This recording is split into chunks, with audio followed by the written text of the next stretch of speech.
Hey, gorgeous. Welcome to the 5th season of the Hormone Puzzle Podcast. I'm your host, Dr. Kayla Smith, a holistic and integrative doctor specializing in fertility and hormone health. If you're looking for insights into hormones, fertility, and all things related, you've come to the right place. Tune in weekly as we record amazing experts in the field of women's health, breaking down those hormone walls, nerding out on nutrition, and having way too much fun.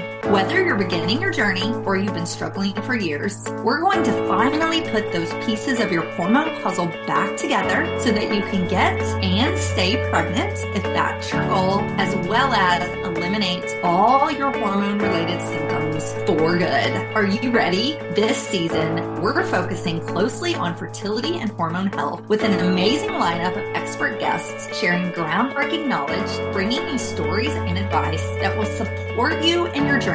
We're here to lift your spirits, give you a virtual hug, inspiration, empower you, and we want you to take charge of your fertility and your health. Thank you all so much for tuning in and being amazing listeners. So now, let's get started on your road to transformation. Let's start putting those pieces of your hormone puzzle back together one step at a time. On today's show, we have Sophia Ruan Gushee. She is a nontoxic lifestyle expert and author of A to Z of D-Toxing, the ultimate guide to reducing our toxic exposures, and several detox workshops. She is praised by experts in both medical and wellness fields for her practical approach to avoiding toxins and cultivating a healthier home environment. Sophia served on the Brown University School of Public Health Advisory Council and Well Plus Good Council. A graduate of Brown University and Columbia Business School, Sophia has helped thousands of people enjoy healthier lives by simplifying non-toxic living while protecting the ease and convenience of modern life. Today, we're going to talk about how to detox your home for fertility. Now, let's welcome Sophia to the podcast. Hey, Sophia, welcome to the podcast. Hi, Kayla. Thanks for having me. I'm very excited for this conversation. You are an expert when it comes to toxins, so I thought you were the perfect person to have on the show to talk about detox for fertility. This is such an important topic. I'm really excited to help people on the fertility journey learn about their toxic exposures from what they buy, own, and do.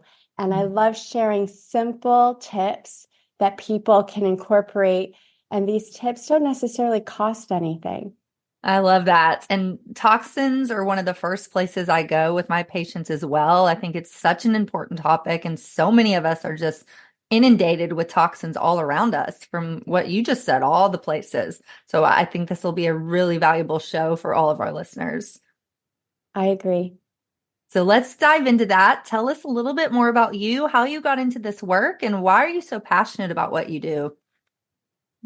So I live in New York City, and I worked really hard on Wall Street after college and business school in distressed investing. So high risk, high return investments, imperfect information. My job was to identify the good facts and apply good judgment in creating value creation strategies and executing them on behalf of investors.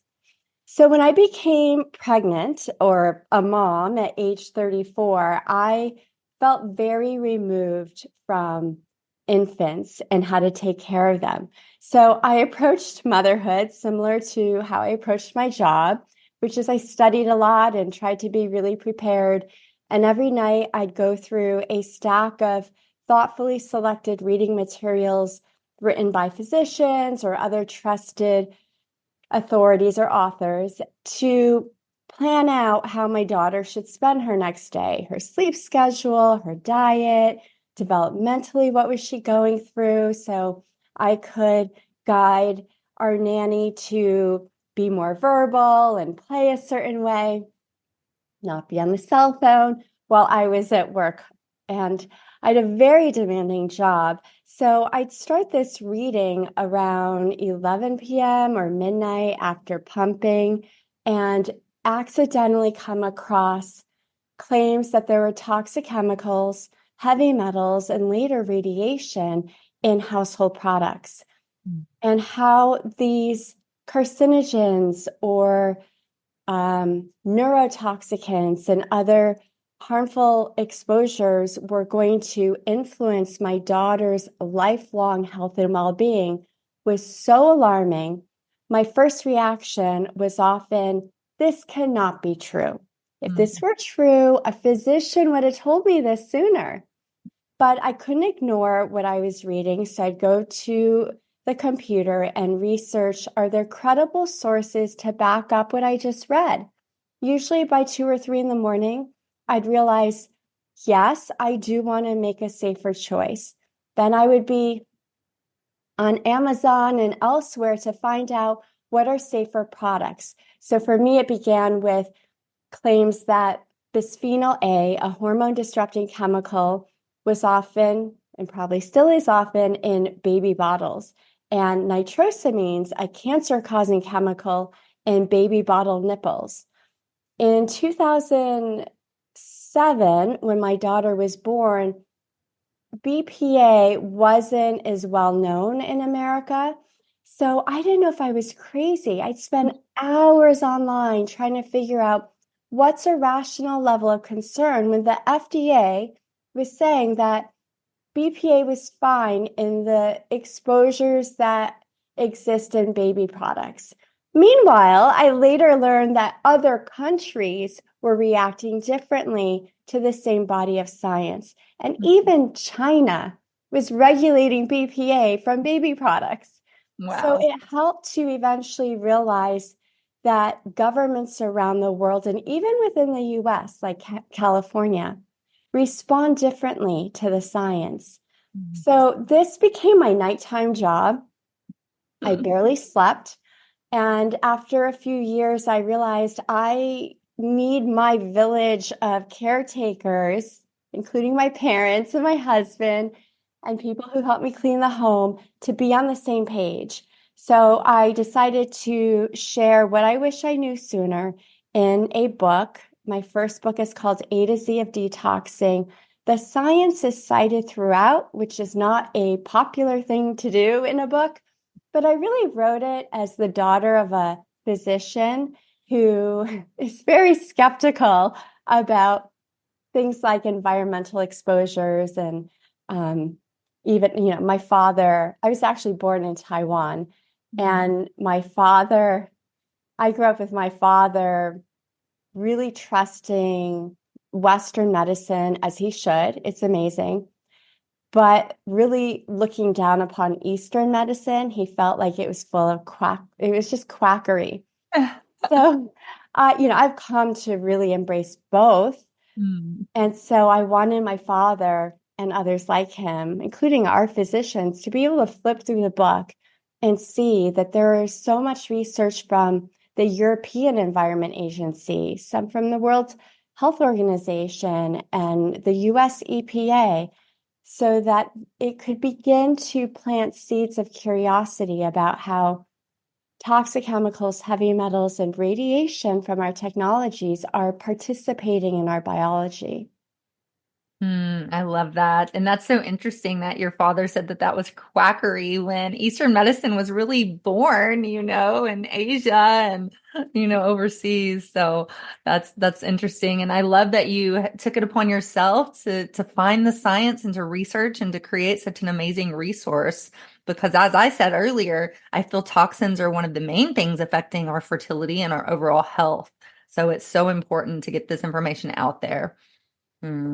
I think an important thing that it's probably worth discussing, I think a lot of people, including my father and younger versions of myself, believe that things were black and white. Either Eastern medicine works or it doesn't. But in reality, there are some excellent practitioners, and there are practitioners who maybe aren't as informed. It's not so black and white, and that's true in Western medicine too. For sure. For sure. So let's talk about toxins and detoxing specifically. And you talk about it as we can use this to optimize our fertility. And I completely agree. So just talk to us about that and overall broad statement of how detoxing can really help us with our fertility and our fertility optimization. Hopefully you can edit that out easily. Yes, we can. So I think it's helpful to be reminded, because I needed to be reminded of our endocrine system and how hormones guide the development of us from in utero, from upon conception. So I'll start with that and then go back to what we can do preconception. But once life begins in utero, hormones start guiding the development of the brain, the heart, the reproductive system for females. All the ovaries that she'll ever have, all the eggs she'll ever have are determined in utero. And since World War II, there have been over 85,000 chemicals introduced into just American commerce, never mind the other countries. And less than 1% have been tested for safety on human health. Only about 200 are regulated in the US. So there's a lot that's been introduced into our environment, and very little is known about them. But what we do know is that there have been about 1,000 endocrine disrupting chemicals identified. So these are chemicals that show up in our everyday products that end up inside our bodies. They can be in cleaning products that we inhale. They can be in lotions that we absorb through our skin. They can be in electronics with chemical flame retardants or furniture with chemical flame retardants. And those chemical flame retardants get released into the air, into the dust, where we can inhale the dust, ingest the dust if it's on fingertips, and so much more in our diet through the pesticides. And while that can feel really overwhelming, the more I've learned, the more I've ended up with the reaction of, oh my God, the solution is so simple. I wish I knew that sooner. But we increasingly have this body burden in us. The CDC monitors, last I looked, it was at least 300 chemicals and heavy metals in the US population. And we know that babies being born have almost 300 chemicals found in their cord blood. So to be aware that, for example, how much takeout food you eat, how much you eat outside the home in general, how often you drink water from plastic water bottles, the chemicals in those products and like the food packaging or the plastic bottles do get released into the foods and drinks and end up in our body. Some of these chemicals can be flushed out in hours or days, some years, and some much longer. But because our exposures are so chronic, the chemicals are so prevalent, our body burdens don't get to decrease. But if you decrease your exposure, for example, if you just edit your home, edit your shopping, then you give your body great opportunity to reduce its body burdens. Mm. And studies increasingly are recommending that people detox during a preconception period. So if you're a listener that looks forward to having children in the future, it's never too late. The sooner you can start detoxing your products and your diet and just be more mindful of toxic exposures, the greater the benefit for your future children. But it's never too late. For sure. I completely agree. And I know a lot of people listening are thinking this sounds very overwhelming, and it can be, but what I always try to tell my patients is just do small changes as you run out of things, replace it with something that's non-toxic. So do you believe, is that your philosophy as well? Or do you have a different take on that, on how we should start to get rid of all these toxic products that we have? It's my same mantra also. Small detox tweaks can transform, because the most important thing is that you change your habits. And I care about your lifetime exposure. So to change your lifetime exposure, you have to just take one small habit that you're going to change. So I help people identify the changes they won't mind making. Oftentimes, people don't have emotional reactions to their cleaning products or their food containers, but it still takes a while to figure out, okay, so which cleaning products are safe, which is unfortunately a complicated challenge. And even when you know, rather than use plastic food and beverage containers and use glass or stainless steel instead, it still takes a while to learn, well, how do I work with glass so it doesn't crack? And how do you care for stainless steel so it doesn't rust? So it just requires some behavioral change. So that's what I also help people with at my Detox Academy and 40-day home detox. I love that. And we're talking about toxins, and there's so many toxins all around us, and so we can assume that we are all toxic, but is there any symptoms that we might see that tell us that maybe we're more toxic than our friends and neighbors? What might those symptoms be? It's hard to pinpoint just a few when they contribute to really any adverse health outcome you may have, from more serious things like cancer, infertility, immune issues, skin issues, allergies. And even, you should be aware that even if you're not aware of symptoms, that doesn't mean that there isn't something else going on inside. So you just want to learn what you can, make healthy changes. Just like I tell my children, you can get away when you're young, you can get away with eating really unhealthy. And you're so active, you're young, your metabolism is fast, but those habits catch up with you.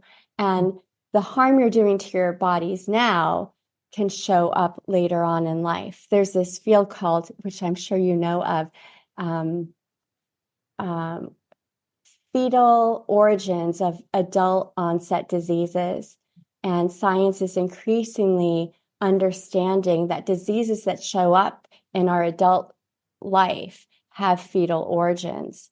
So it's decreasing your toxic exposures is as important as eating healthy, exercising regularly, sleeping well. So you want to be able to just holistically live as healthy a lifestyle as you can, which means you cannot be perfect about it, and stress is just as important as anything else. For sure, for sure. And I completely agree. I've looked at that research that says, disease can start as, in fetal. And even before that, some of the research is showing that it can start what is happening to you now.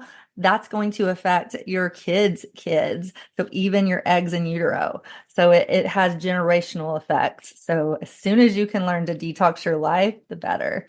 Yeah. So let's switch gears a little bit and talk fragrance. So talk to us about that. How toxic is fragrance on our fertility journey, but also on our overall health? So fragrance is a broad term that can represent unlimited numbers of chemical recipes. Scientists have found that fragrance can sometimes contain up to 200 unique chemicals, and manufacturers of fragrance can use chemicals from a database of about 3,000 chemical ingredients. So those numbers are meant to give you a sense of how hard it is to really know when fragrance on a product label is safe. The laws protect proprietary business information. So manufacturers are not required to disclose the ingredients in fragrance. So it's really impossible to know if fragrance is truly safe. And even natural scents like essential oils can also disrupt your hormones. And that's not necessarily bad. Sometimes for example, lavender oil studies suggest that pregnant women and moms of young boys, they should be extra careful about lavender oil because it has been found to, it's been associated with contributing to birth defects in the male reproductive system. Wow. Yeah. And so, how lavender oil, for example, may influence baby boys is more obvious because their male reproductive system is very visible. But for females, we just don't know. We can't really see inside. So pregnant women should be extra cautious, and parents of young kids should be very cautious because their biology is developing so rapidly. We want to really protect what's going on in their bodies, in their inner ecosystem, from the synthetic chemicals and heavy metals that humans have created. For sure. So fragrance is what I call in my book, A to Z of Detoxing, a household repeat offender because it's in so many products. So while learning about fragrance for the first time was deeply overwhelming to me and very upsetting, it ended up becoming super powerful because as you get to know which products have fragrance and when to investigate a little further, then it's a really easy way to avoid a high-risk product. So the more obvious products that fragrance are in are perfume, cologne, shampoo, conditioner, lots of personal care products, cleaning products, but less well known. I was shocked that there are baby dolls that are also scented. So children's products you want to pay attention to because there are all sorts of toxic exposures in children's products. Wow. I know. I'm just thinking like a plastic baby dolls that everybody played with. So it's going in their mouth and everything. So yeah, I think it's being really mindful and paying attention to these things. And I think too, I have listeners that are probably listening to this thinking, I love my perfume. I love my cologne. Like, what am I supposed to do? Do you have any tips around that? If we are not wanting to give up fragrance, how do we Absolutely. Absolutely. I part of my detox method involves the love test. And I actually created stickers. So as you do a home detox and you learn about the toxic products and as you edit your products, for products that you have higher toxicity, then it's really good for you, but you really want to keep it because either it brings you joy or great convenience. You can put these stickers on that say use sparingly. Or you can, there are another stickers to discard. It says, I don't remember what it says, but it's meant to tell you, or those who help replenish things in your home, like maybe your partner, but it lets them know, don't buy this again when we run out. And so for things that you love that are higher toxicity, hold on to it. There are plenty of other changes you can make that you won't mind making. And that's what I want people to focus on. And over time, you'll start to feel better. You'll start to notice how your symptoms change, which really is very unique to each individual. And I think feeling better and noticing other improvements will eventually get your emotions to a place where you're more open to replace that perfume with a healthier one. But there's no rush. Don't do anything that's going to threaten your joy and convenience. For sure. For sure. And I noticed too, when I started my journey a long time ago. Now perfume is so strong to me and I don't even like it because it just is, I'm so sensitive. So I feel like a lot of people, once they start to detox, maybe they don't want to give up their perfume right now, but as they do this, they'll start to feel the same way that I did. Like, this doesn't even smell that good anymore because it's too strong. Absolutely. Your senses, sensations, they become unburdened so they can tell you more information. Whereas I think my old normal was so burdened by all these chemicals, I didn't even notice a lot of the symptoms. And so, for example, when I cut out fragrance, I think it took me about a year or two to eliminate it from all the products in my home. It just took a while to discover new sources of fragrance in my home.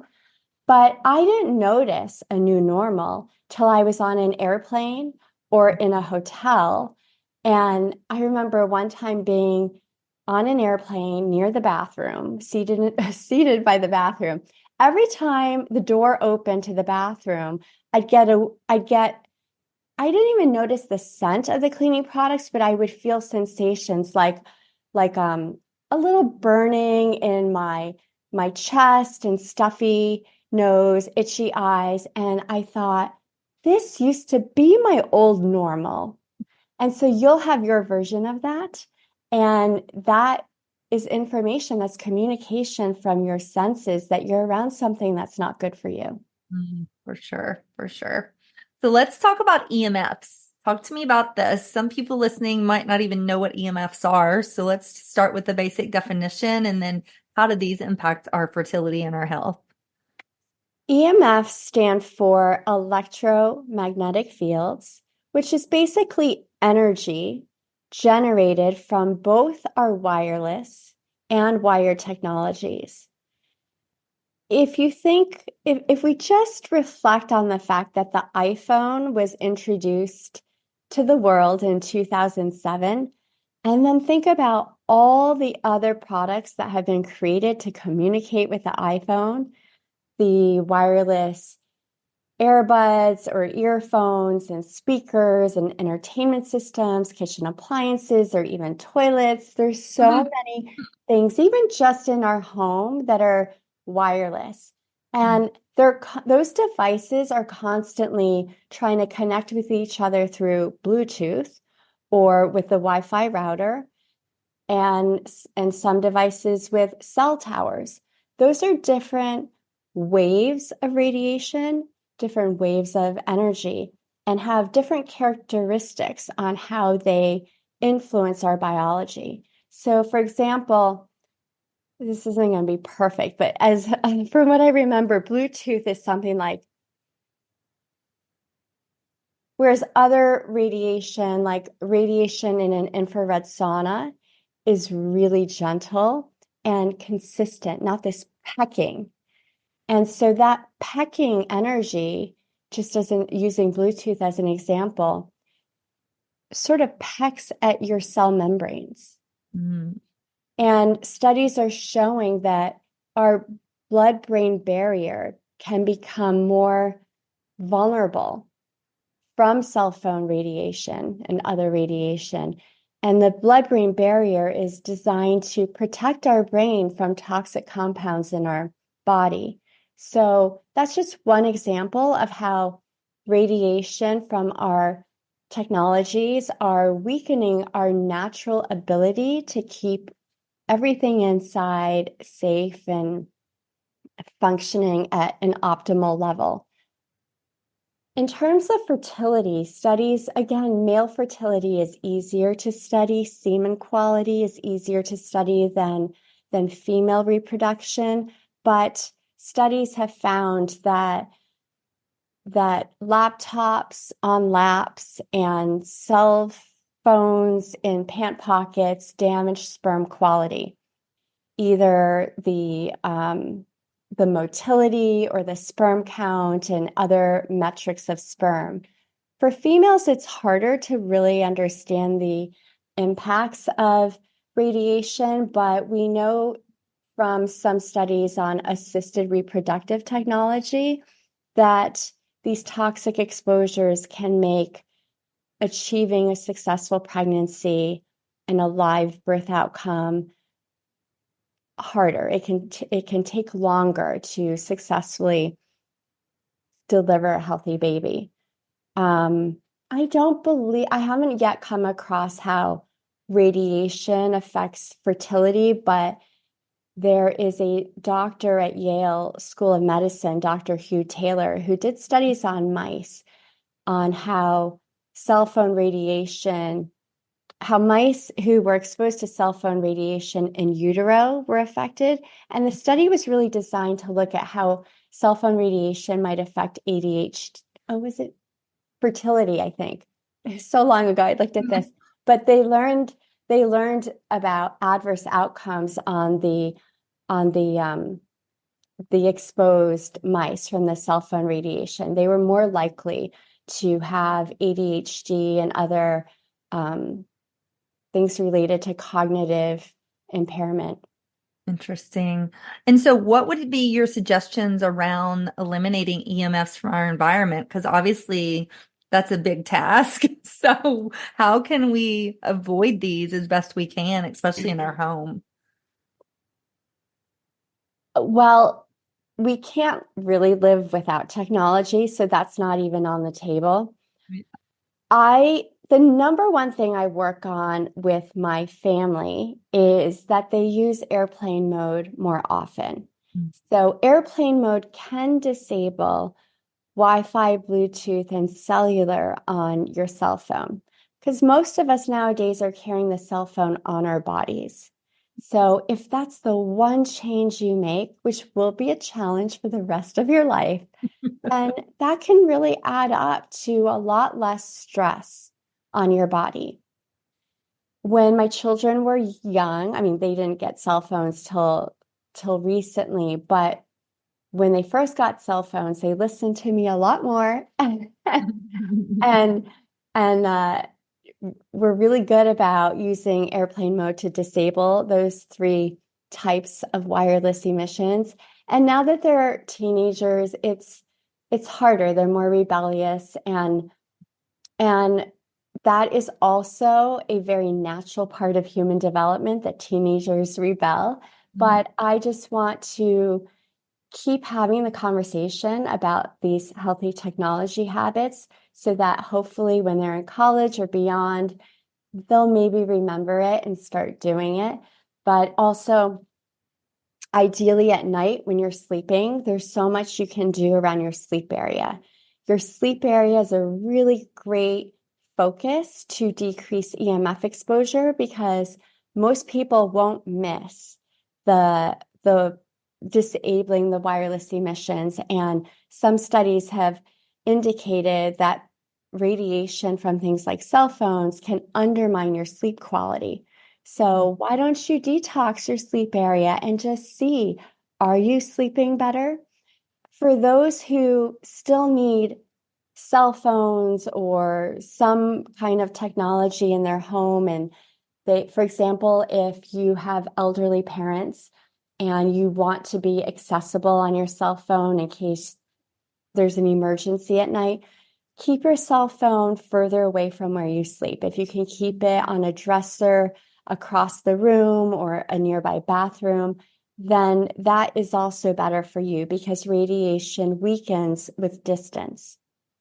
I love that. So great points. And I could talk to you all day, but we do have to take a short break. So we're going to do that. We're going to hear a word from our sponsors, and then we're going to come back and we're going to talk more practical tips around just detoxing our home for fertility and overall health. So we'll be right back. Hey y'all, it's Dr. Kayla here. I hope you are loving this episode as much as I am. We will be back shortly, but first, let's hear a word from our amazing sponsor. Trust me, it's something you'll definitely want to hear, especially if you're passionate about fertility and hormone health.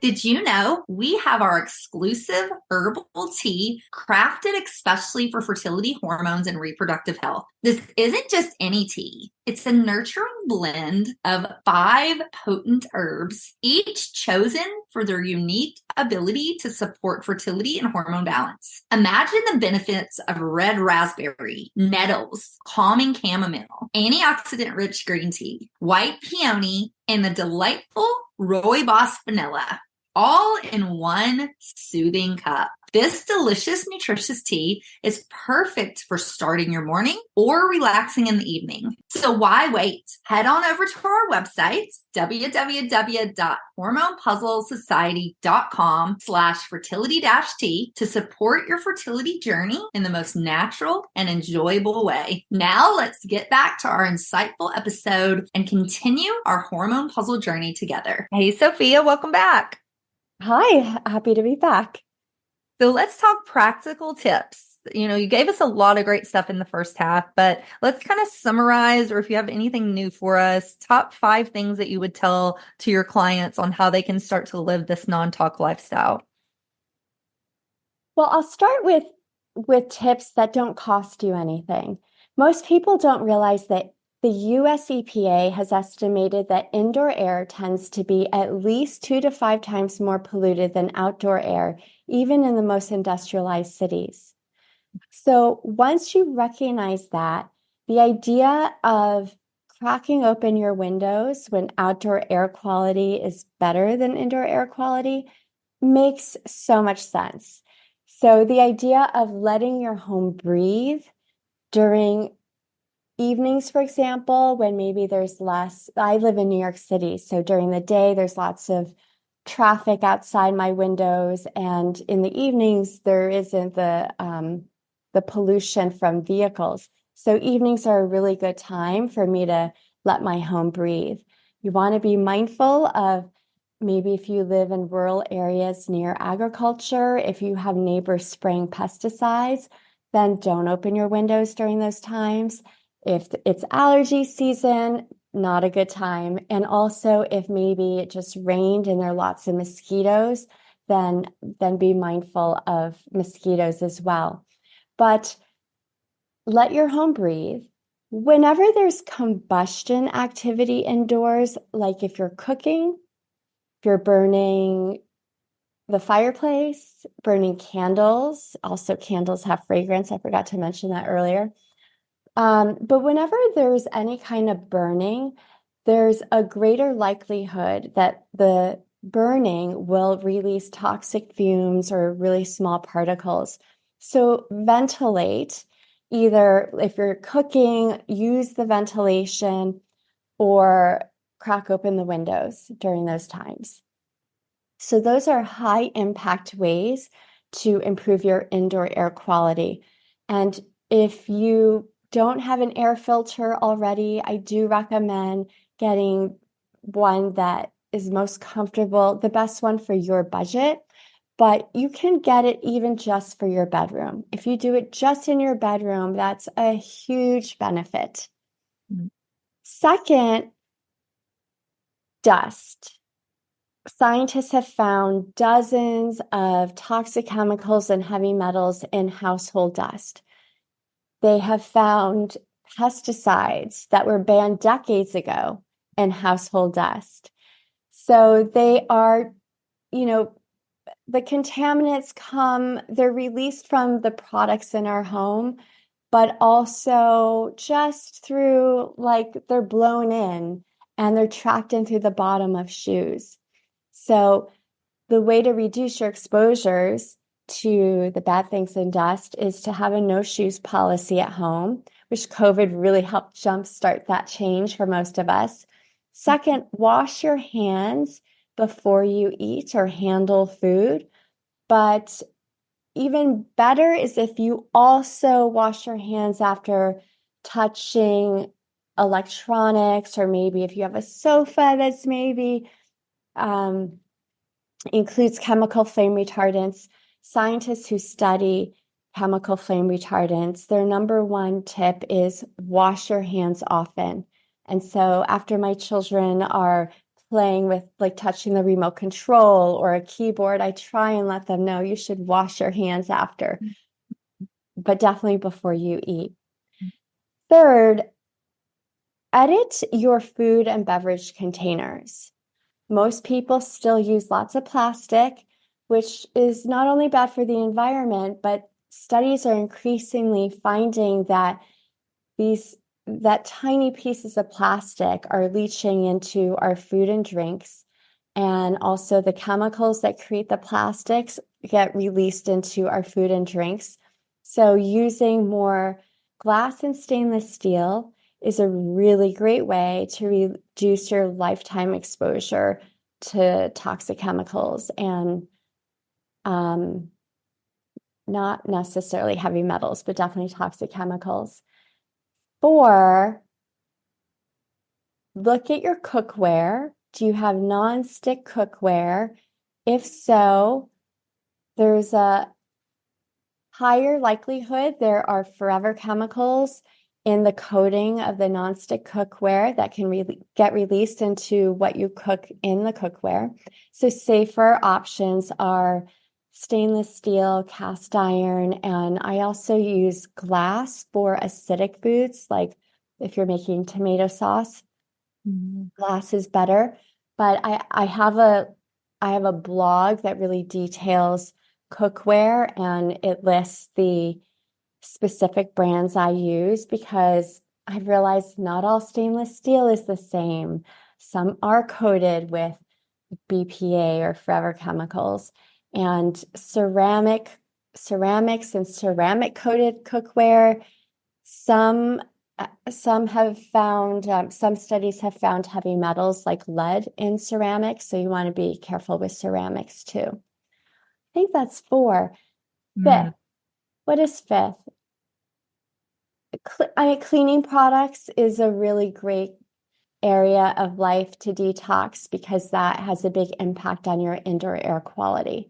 So the Environmental Working Group has an excellent database where you can go and enter the cleaning products you use and learn the toxicity of those products. I also have a non-toxic cleaning guide that shares my DIY cleaning approach because after too many years of spending a lot more money for cleaning products that were marketed as non-toxic and safe, to later learn they weren't as safe as I wanted them to be, I just gave up on off-the-shelf products and I clean with baking soda, vinegar, hydrogen peroxide. Steam cleaning is also really great. And so this guide just helps lay out how to start cleaning with that approach, which is much cheaper, simplifies my shopping, and I've been learning how those ingredients also are so helpful in many other ways, like self-care, like in baths, in so many other ways, even in the kitchen. I have them around the kitchen sink because they're very useful in like disinfecting cutting boards. And I now will, when I have time, I'll soak fruits and veggies in some of those baths. So it's been really fun to learn how these handful of ingredients can serve my family well in, it feels like, infinite ways. I love that. And those are probably my 3 favorite ingredients to make my cleaning products as well. And you're right. It's cheaper, it's easier. And then you feel good knowing that these are not going to hurt your children, your kid, or your animals or anything. So it's a great, great little habit to get into. So I love that. And then I love the EWG's website as well. I think they have an app, Think Dirty, that you can scan products and it'll tell you the toxicity of it. If you can't make it yourself and you need to buy something, then I think that's a wonderful resource. So thank you for that. Amazing. And any advice around, so say, we've been talking about toxins and detoxing our home, and we could have a whole show talking about detoxing our bodies, but any tips around that? How do we detox some of these chemicals from our bodies? My main area, my area of specialty is reducing your exposures, which allows your body to reduce its levels of chemicals. But natural ways are sweat more. Sweating is a great way to detox. So through exercise or steam saunas or infrared saunas. Eating certain foods can just power boost your body's natural ability to detox. So cilantro, for example, is a great way to help your body eliminate, I think it's mercury. But studies are also finding that folate, which is in things like spinach, green leafy veggies, can have protective benefits against things like BPA. So just eating a more plant-based diet will power boost your body's ability to be more resilient, detox, heal, and restore. I love that. And I love that you say cilantro because that's a wonderful herb to clean your liver. It grabs onto heavy metals and it's beautiful. So thank you for that. And I could talk to you all day, but we do have to start to wrap up. So first, I just want to say thank you for being here, Sophia. You are just a wealth of knowledge and I'm so excited to read your book. So thank you. It's an honor to be here. Thank you for having me. Sure. And as we close, I would love to play a little game so our audience can learn more about you personally. Are you open to that? I'm up for it. Have fun. Okay. So I'm just going to ask you a series of questions and I want you to say the first thing that comes to your mind. Okay. So favorite food? Blueberries. Least favorite food? Eggplant. Favorite hobby?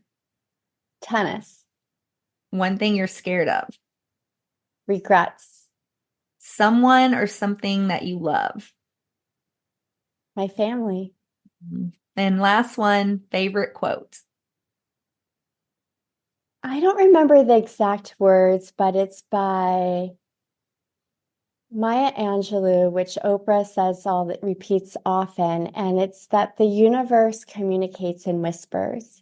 And if you don't listen to the whispers, then it sends you stronger and stronger messages. And sometimes that means you have to walk into a brick wall. I love that. I love that so much because I think it's changed me in that I'm always looking for the whispers. I love that. It's amazing. Well, again, thank you for being here. Tell us where we can find you. Where can we get your book and learn more about working with you? The book is available on Amazon. It's A to Z of D-Toxing, but detoxing is spelled D-toxing. But I do so much. I have a podcast, workshops, and so much more. So the newsletter is the best way.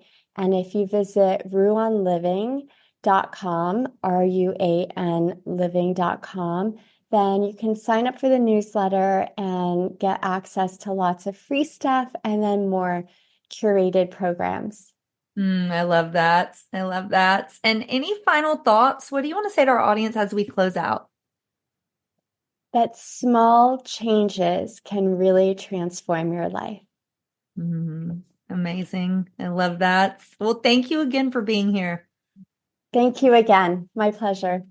And thank you, ladies, for listening to the Hormone Puzzle Podcast. We'll see you in the next episode. Bye for now. Hey, hang on a second. Before you go, I've got some fantastic free resources waiting for you over at our website. You can find that at www.hormonepuzzlesociety.com. You'll find everything from a fertility meal plan, a cycle optimizing quick start guide, even a pregnancy meal plan. Plus, there's masterclasses and blog posts from myself and leading experts in the fields of fertility, hormones, and nutrition, all designed to support you on your journey. And I wish there had been something like this when I was going through my 2 years of unexplained infertility, but there just wasn't. That's why I put all of these resources together for you. So make sure you go and check these out and make the most of the support that I've arranged for you. And here's a little secret. These are the same strategies and foods that helped me conceive not once, but twice, even after my doctor said that I couldn't. out. So I know that these things work. Make sure that you take advantage of that. And I can't wait for you to be our next success story. Thank you so much for joining me. Remember to visit our website at www.hormonepuzzlesociety.com for the show notes of today's episode. And if you've enjoyed our time together, please subscribe and leave us a review. I so appreciate you and thank you for being